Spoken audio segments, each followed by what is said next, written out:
Welcome, all souls. The name of this congregation is an invitation to all who would make common cause with compassion, to all who are ready to be held, and all who are ready to be healers, to all who are making lemonade out of the lemons that life sometimes gives us. An invitation to all those who are ready not to deny our troubles, but also not ready to deny our strengths. The name of this congregation, All Souls, is an invitation to all of us to hope. I'm Reverend Bill Sinkford, your transitional minister this year. My pronouns are he and him. Welcome to this diverse, spirit-growing, justice-seeking, beloved community of all souls. We light our chalice to kindle the flame of community once again. We light this chalice in faith, in hope, and in love. Come now and let us worship. And join in singing our first hymn, Come, Come, Whoever You Are, would you rise in body or in spirit?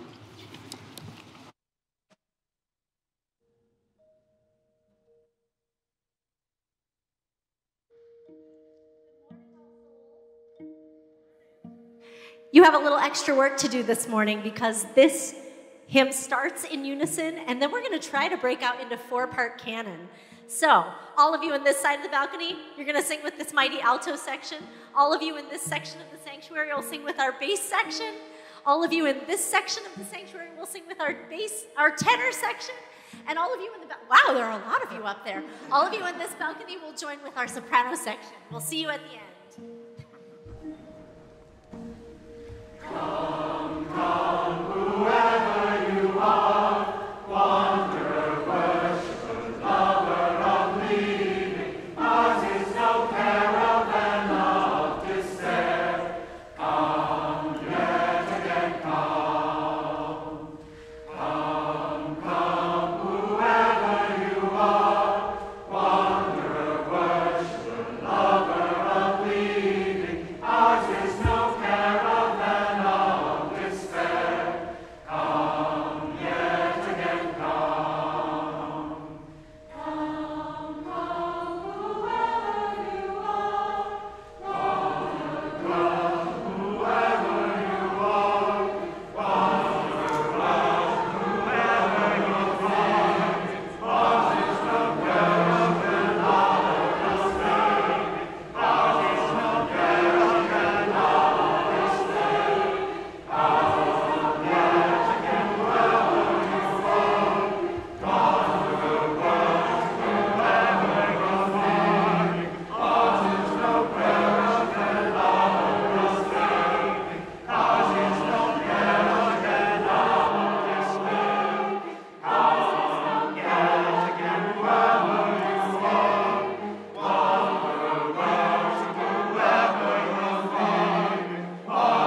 Good morning, everyone.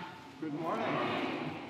My name is T. Votnick, and I use they, them pronouns, and I'll be your worship associate this morning. I officiated my brother's wedding last weekend, and yet somehow this makes me more nervous, so bear with me.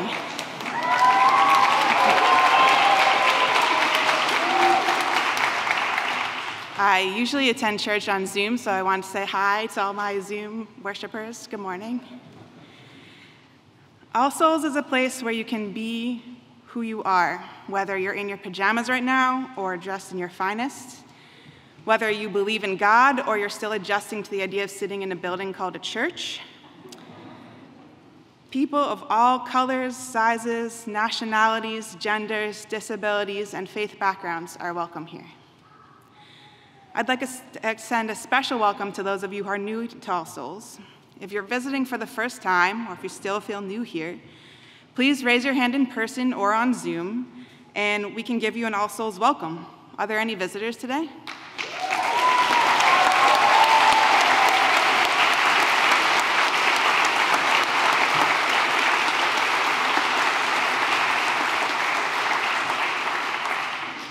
Welcome, we're really glad you're here. If you're in the sanctuary, you can access the order of service by the QR code in the pew or with a printed program that you can grab from an usher. For those on Zoom, a link to the order of service is in the chat. Our weekly newsletter is a great way to stay up to date on all upcoming offerings of the church community. If you're not currently subscribed, you can sign up through the link on the All Souls website homepage. All Souls recognizes that our city and our church was built on lands taken from Indigenous people. We lament this injustice.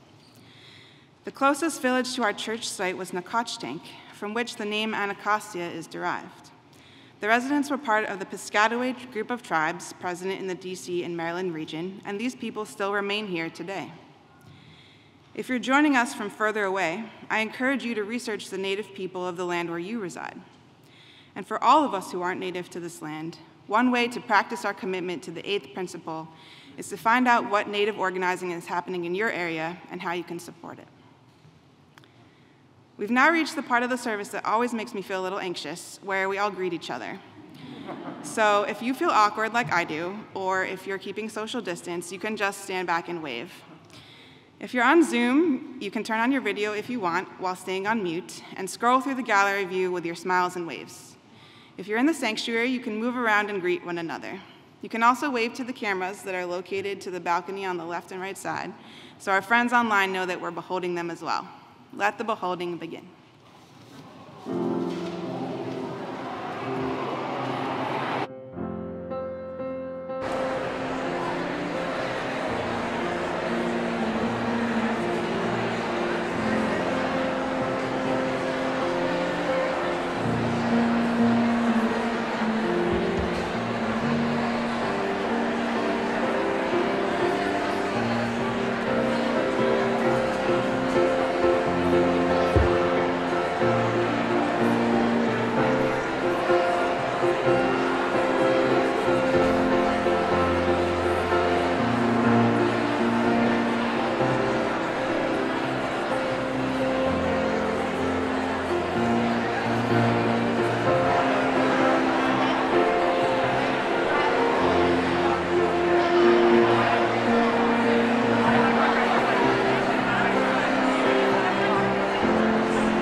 everybody.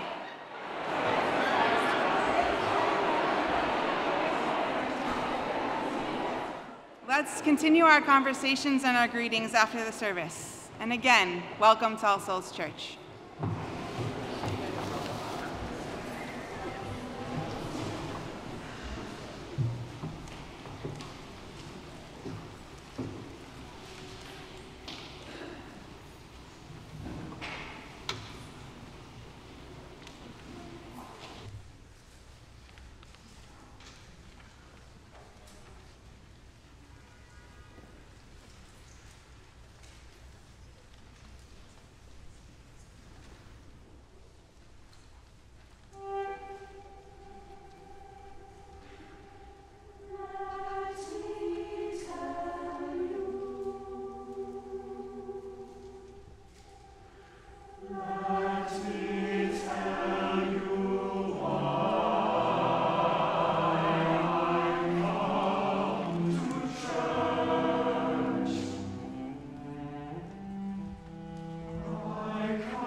my goodness, that had all the angels and the ancestors flying around. Thank you.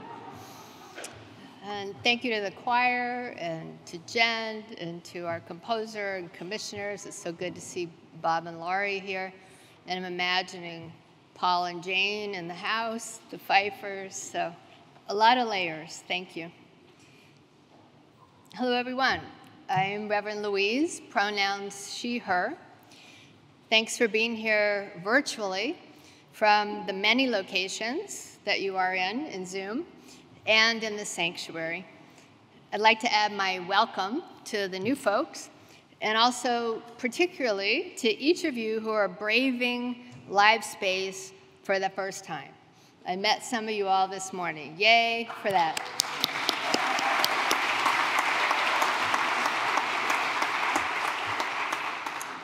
You all look beautiful today, and it's great to see you assembled here. We have a congregational survey going right now because we're trying to get a sense of who we are at this time, post-pandemic. We're trying to take a snapshot as we gather after this long COVID pause.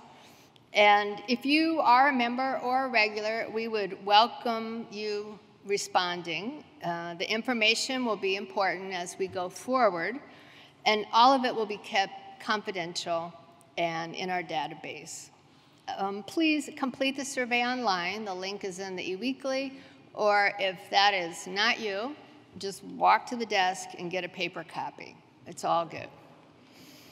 We have so many things happening in this September abundance, and now we have a special announcement from the James Reeb Project, part of Social Justice Ministry.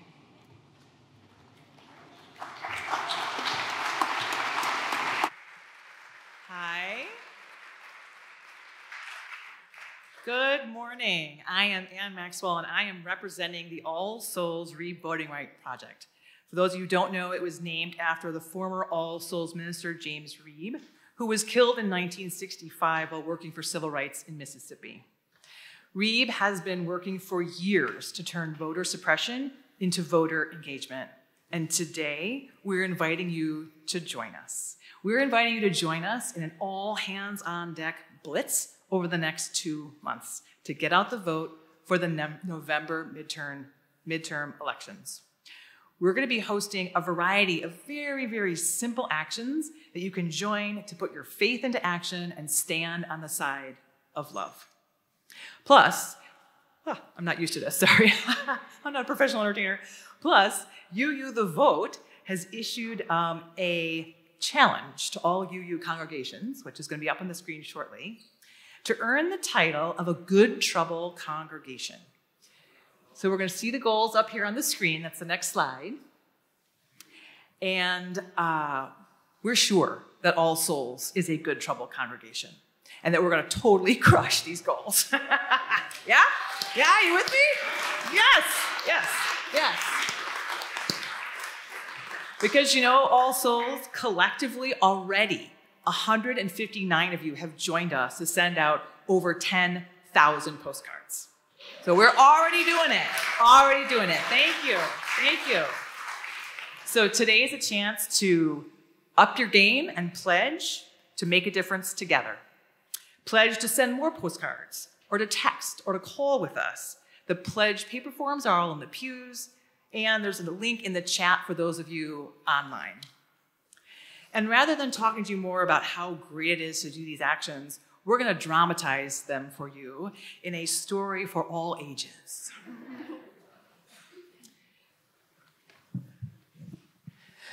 Susan, we've had such an amazing response from All Souls to our postcarding campaigns. Why have you been postcarding?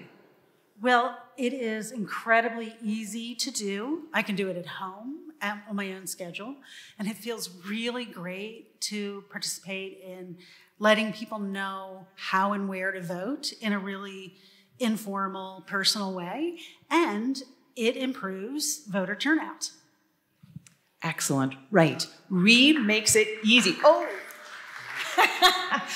Reeb makes it easy. You pick up the postcards and labels in one of these postcard stations, like the one here at church. We give you the scripts and the voter addresses. All you bring are pens and stamps. That's it. Hey, I heard that Reeb is sending texts to voters. I'm great at texting. Yes, that's right, Wesley and Yana. Reeb is partnering with community organizations who need volunteers to send nonpartisan texts about voting. I couldn't believe how easy it is. You download an app and it does most of the work for you. I was able to send out hundreds of texts in minutes, and you can mask your phone number for privacy. And for those of you who are worried, texting is not just for the young. We make it easy for all ages and all skill levels. What's up, Brenda? Yeah, I know I should phone bank because I heard it's really, really effective at turning out voters, but I'm really afraid people are going to be mean to me and they might call me back late at night. So I'll give it a try, and I brought my phone. Wow, Brenda! Your cell phone is so big. Wow, well, it's okay, Brenda, because we are comfortable with all technologies and all skill levels. So bring your phone and join us. Plus, we do all of our phone banking with UU The Vote. And UU The Vote joins in collective action and joins us together and includes spiritual grounding, music, community, and fun in collective online phone banking. So it makes it fun and enjoyable for those of us, like myself, who can be a little bit hesitant to phone bank. And most of the time, honestly, you're just leaving messages on voicemail. Really. Plus, it masks your phone number. So again, like the text banking, you're not giving out any of your private information. So there you go. Now you know just how easy it is. And we really hope that you will join our efforts to collectively make a difference. We have a great start already here in All Souls, and we are in partnership across the whole DMV, which is being supported by Olivia Elder, our voting campaign organizer.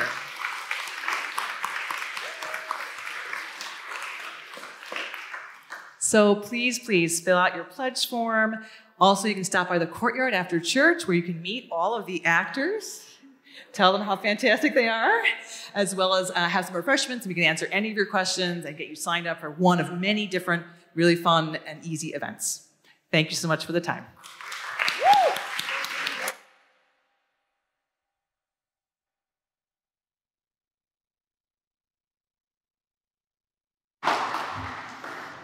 Thank you, Reeb Project actors. I feel motivated to get out the vote. Rob does too. We're going to do it. Yes. Thank you, really. We are going to take the day off on Election Day so that all staff can be available for get out the vote work. And we really are in a service where we're holding all the things. So now for something completely different. We move to congregational care. And each week, we name those in the congregation who wish to share their joys and their sorrows. Today, we have 2 losses, and we have a memorial service to announce. We mourn with Jonice Thomas on the death of her father this week. He had been in ICU on life support, and he died this week in what Jonice said was a peaceful passing, beautiful to witness. Our love to Jonice, husband Sterling, and their children Corvid and Jack in this time of great loss. Our condolences also to Waveney Bryant and niece Sonia Moore Williams, who lost a family member at age 81 this week. She died of various issues, including Alzheimer's, and was Waveney's niece and Sonia's cousin. The memorial gathering was yesterday morning, and our hearts are with the extended family. Soon we will be having our next celebration of life for longtime church elder Adenia Taylor. It is on Friday, October 7th at 1 p.m. It'll be a hybrid service where all are invited into this space or on Zoom. The family is providing a repast for family and friends that is going to be by registration so that they can plan, and we'll have those links up for you next week. We're thinking of Sashmi and Katrina and Ricky as they plan this event. And now your names and situations allowed into this space on the chat in Zoom, a time for shared intentions.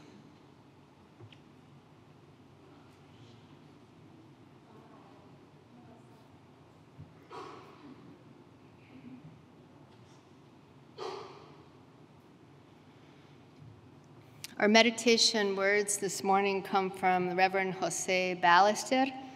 He was an early prophetic leader from Puerto Rico and New York City. This week marked the beginning of Latino Heritage Month and also brought the horrific news of using mostly Latinx immigrants as political theater. We grieve this with anger at the injury to our human family. Please take a good seat and a deep breath as we reflect on Reverend Jose's call to be a caring community. We who are children of exile, diaspora, and conquest know that in order for our communities to survive, we need to be dynamic, able to make changes as circumstances require. We recall and respect our history and traditions, but we have the courage to change in order to preserve our community. We will share with you and expect you to share with us, and together we will forge and form a new community which is truly based on justice, which cares for each individual as a vital member of the community.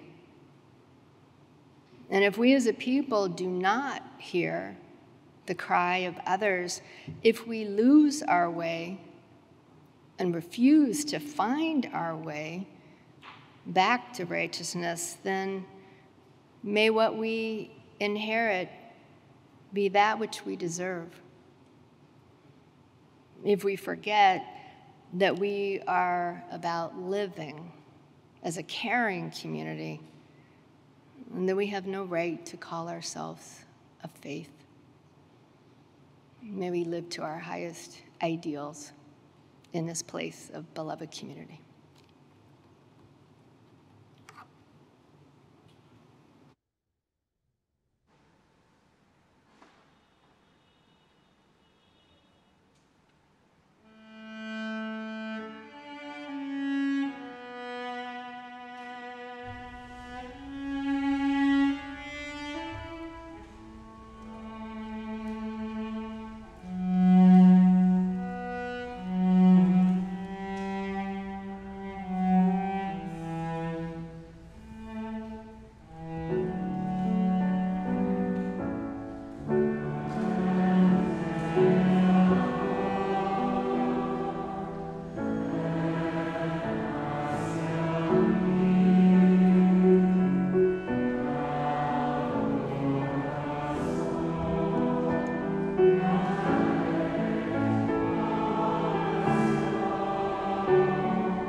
And for all those things spoken and unspoken, we say holy and hold them together in sacred space. Our reading today is called Saved. It's written by Reverend Teresa Novak, who is a retired white queer UU minister in California. Come into this place. There are healing waters here, and hands with soothing balm to ease your troubled days. Bring your wounds and your aching hearts, your scars that are too numb to feel, your questions, your complaints are all welcome here. Rest a while. Let the warmth of this community surround you and hold you, heal you. And when you feel stronger, just a bit, notice those who need you too. They are here. They are everywhere. Weep with them, smile with them, work with them, laugh along the way. Pass the cup, drink the holy fire, and take it with you into the world. We are saved, and we save each other again and again, and yet again.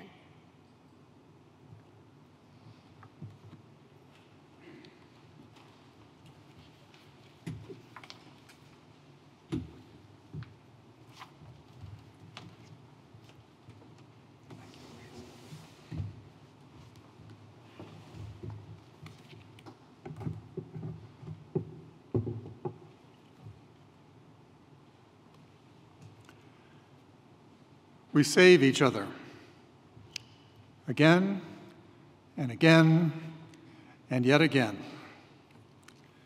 We save each other from despair, from apathy, from isolation.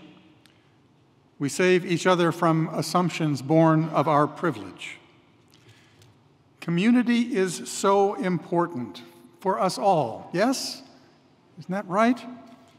Isn't that true for you in your own life? Isn't it a big part of why we gather here and online each week? Isn't it a part of why you made your way into this sanctuary or signed on to Zoom? We come each week to feel that we are a part of something larger than ourselves. And it's not that our individuality is not important, not at all.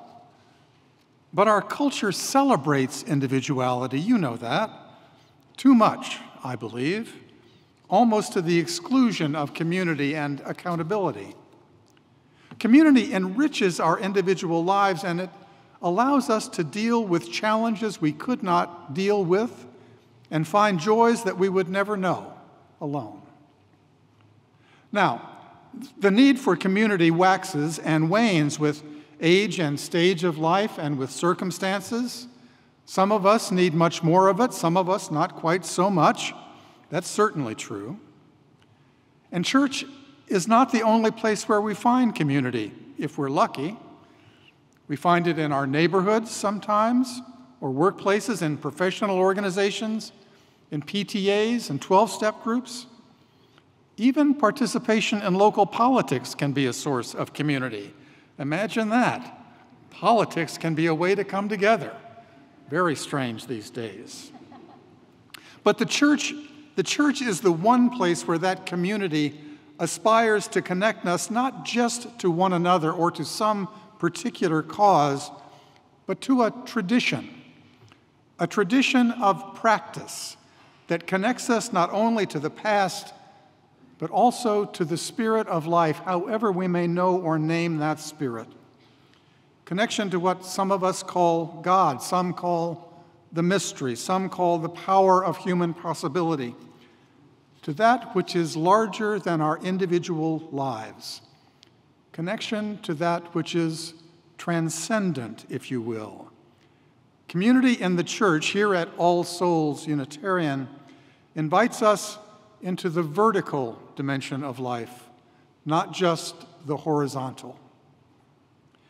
It is in connection in which we live, connection to one another and connection to that larger hope. Connection, the process of belonging. I had the privilege of attending part of the first All Souls membership class of the year last week. There were 25 individuals who gathered to begin the process of joining the church, or at least considering it. It was a large and varied group, a sign of the energy in this community that so many of us experienced on homecoming and that we're knowing here today. There were folks brand new to Unitarian Universalism and folks who were born into Unitarian Universalist families.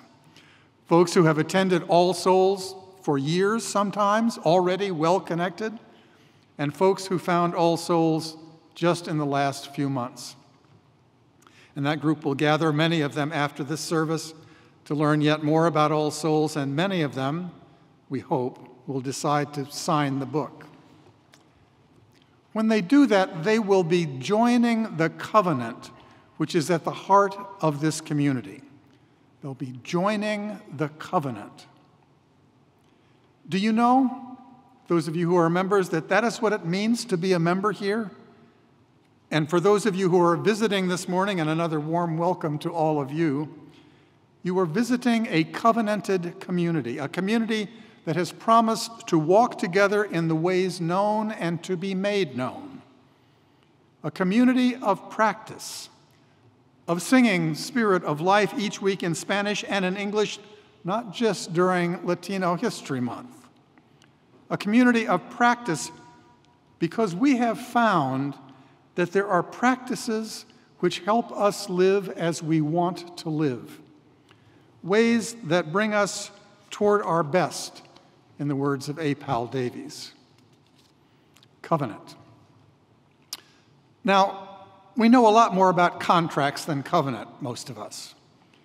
Contracts are about rules and enforcement of those rules, right?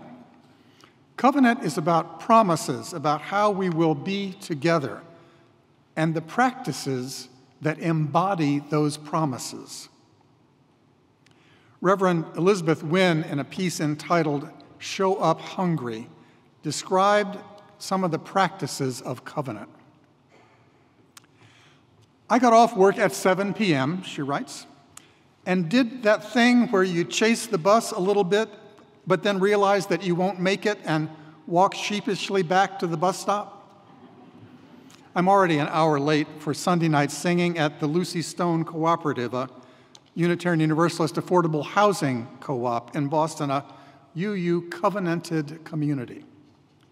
And I'm still ambivalent. I could go home to Netflix and grilled cheese, or I could get on the bus to this community where I still find myself questioning whether and how I belong.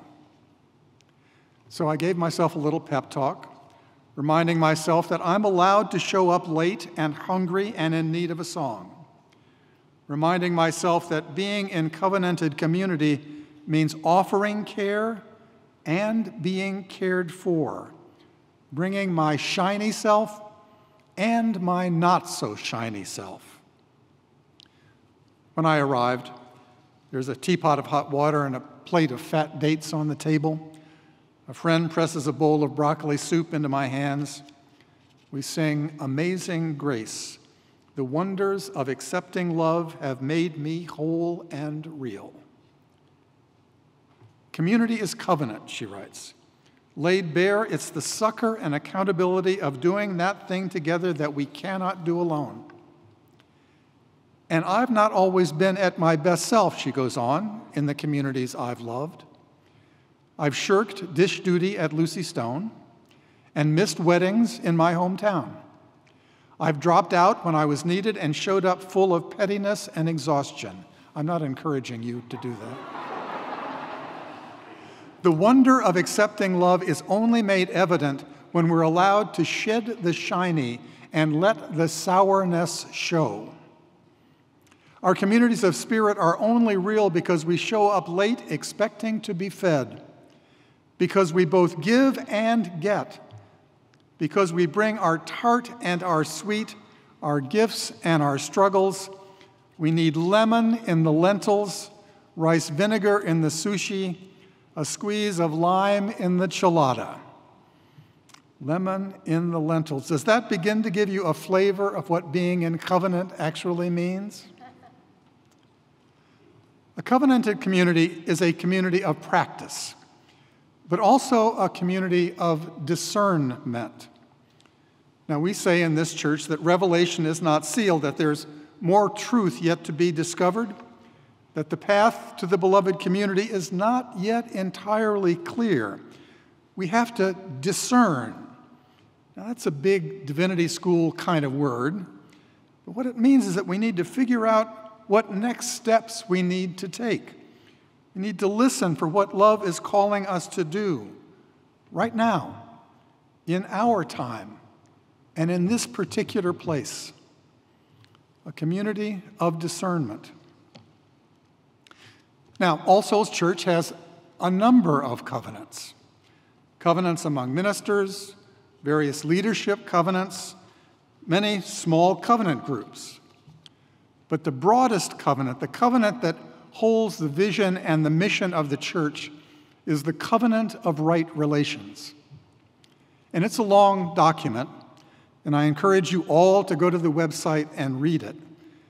Not only read it, but to let it land in you and land for you. The preamble names the most fundamental promises of this community. To covenant with one another, it reads, is to engage in the spiritual and everyday practice of loving better. The practice of loving better. Our true covenant, it goes on, lives and breathes in our actions. In times of growth, we will use it to deepen our bonds with one another. During times when we are loving well, it will inspire us to love better. And in times of conflict, we will use it to guide us. The practice of loving better. Can you say that with me?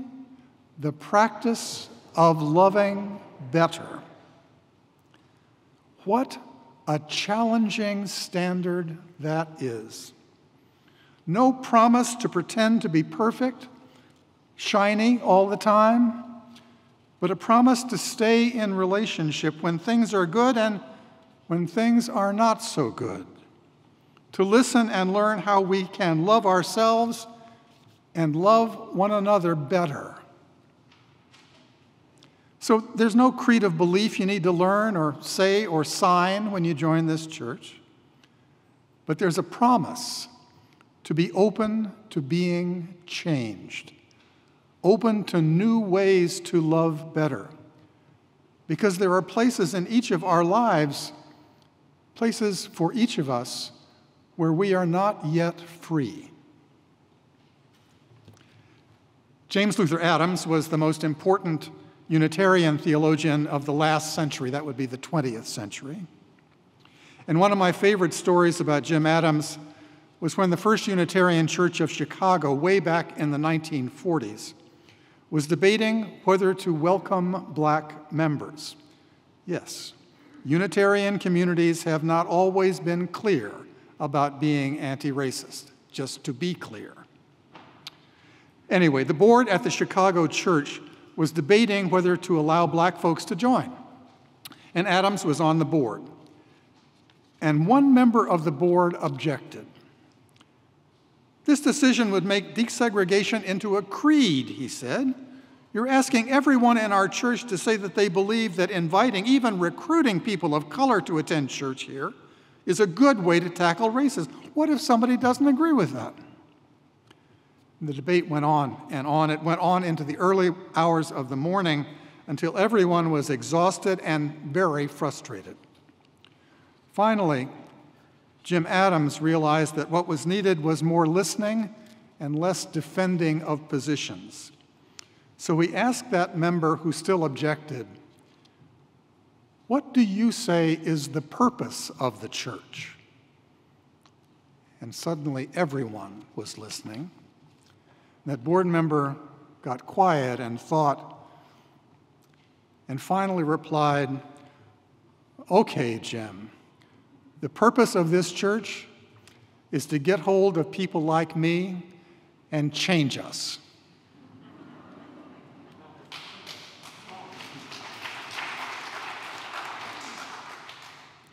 Now, I used that story from long ago about an issue that has long been settled among us. The issue of inclusion and welcoming that is central to the identity of this congregation, All Souls. I use that story to make the point that though change can be hard, only change can open new paths to loving better. Only change can do that. And I use it to make the case also that the community of practice and discernment, in this community, there are some things that are already settled among us. Some folks talk about Unitarian Universalist congregations as places where you can believe anything you want. A couple of the folks at the new member gathering last week used those exact words. And there's truth in that language.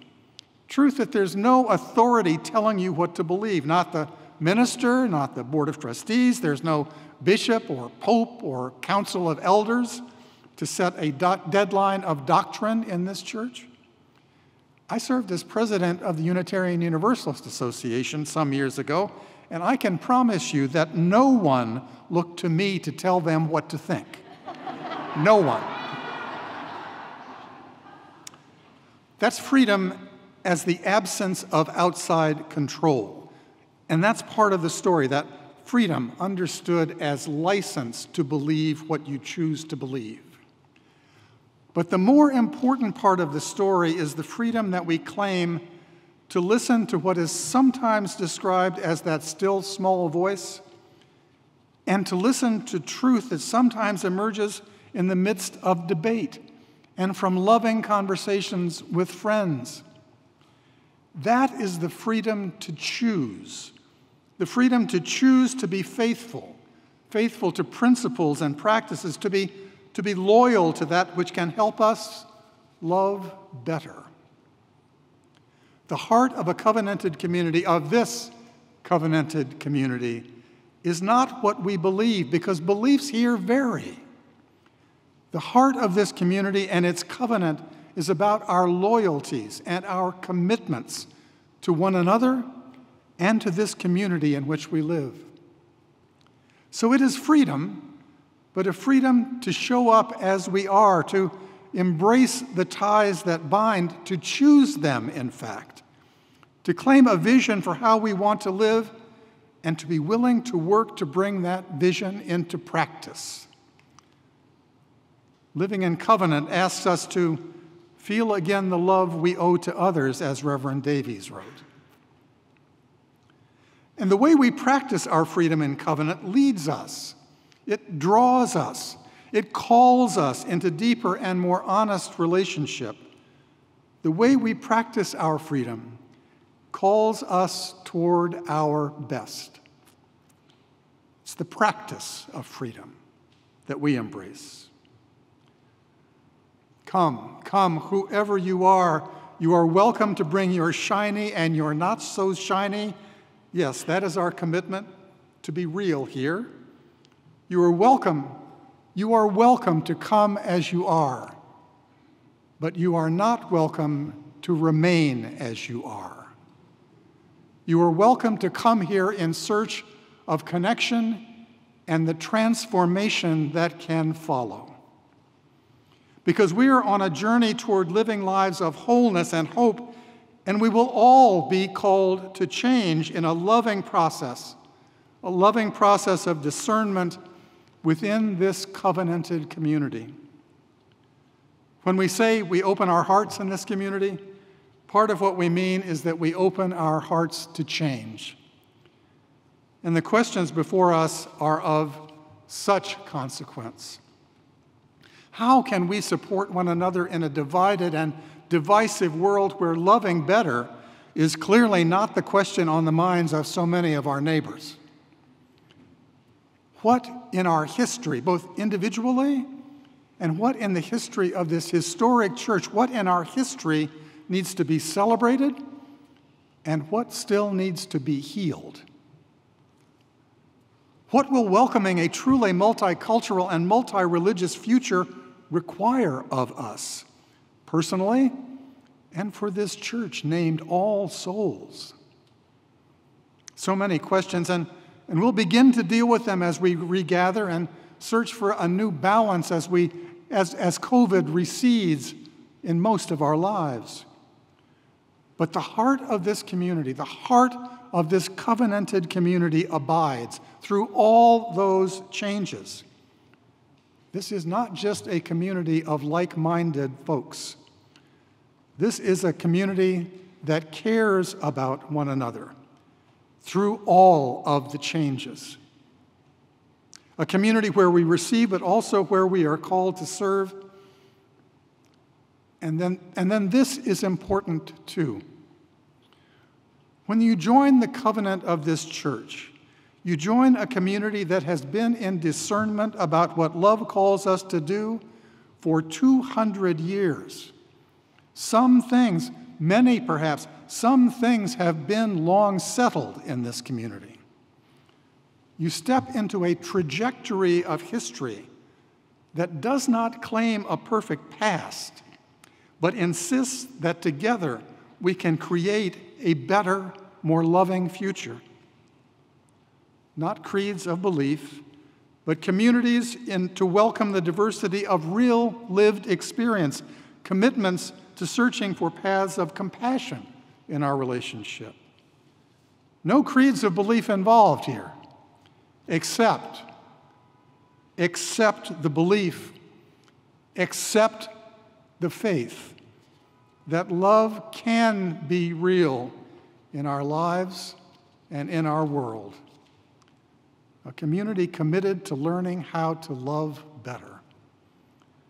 You're entering a community that draws pride from its past, but is always in the process of shaping its future. And your voice, when you join this community, joins in that conversation, that process of shaping the practice of this faith. And that is where our good news ultimately resides, you see, in the presence of love among us and our willingness to be faithful to that larger love that will not let any of us go. And the good news is that our loyalties, our faithfulness can lead to liberation. And the best news, the very best news, is that all souls, every one of us, is that each and every one of us can get free. May that be so. And amen.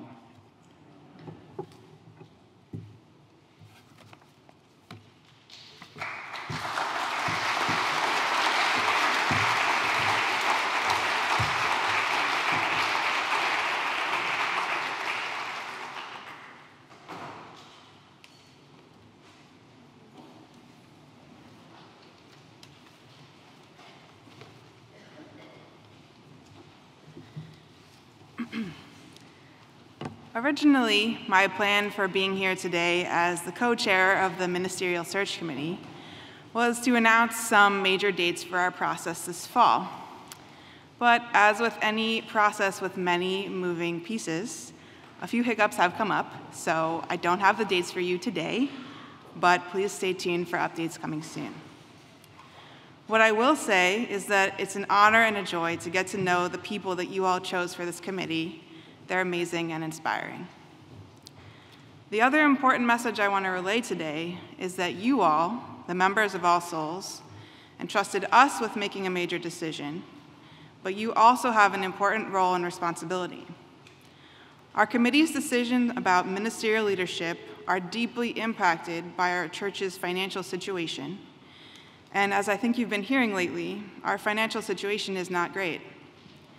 So now is the time to set up a weekly or monthly recurring online donation, or to think about your pledge and what you can contribute to All Souls. It's not just about all of us creating this space together that nourishes our souls. It's also about the future that we imagine together. If you're in the sanctuary, the ushers will be passing the plate for our offering. You can also text to All Souls by sending ASCU to 73256. If you're on Zoom, click the link in the chat, which will direct you to the All Souls online giving. Thank you for your generosity.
Let your eyes meet them.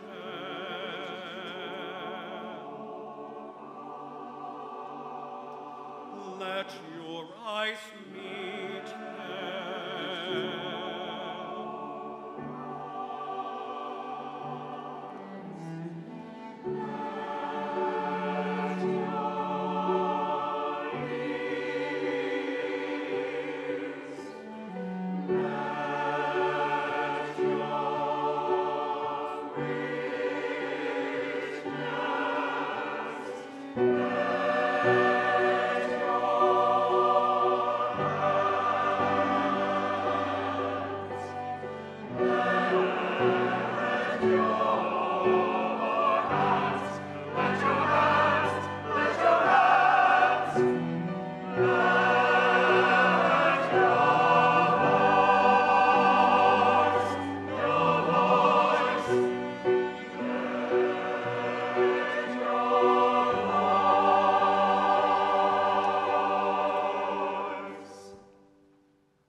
Beloved community, that glorious golden city on the hill is always for us a work in process.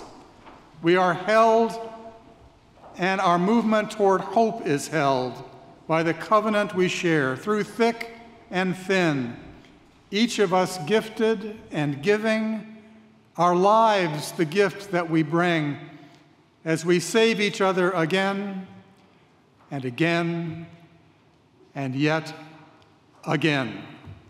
May that be so. And amen. Thank you, Jen.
Amen.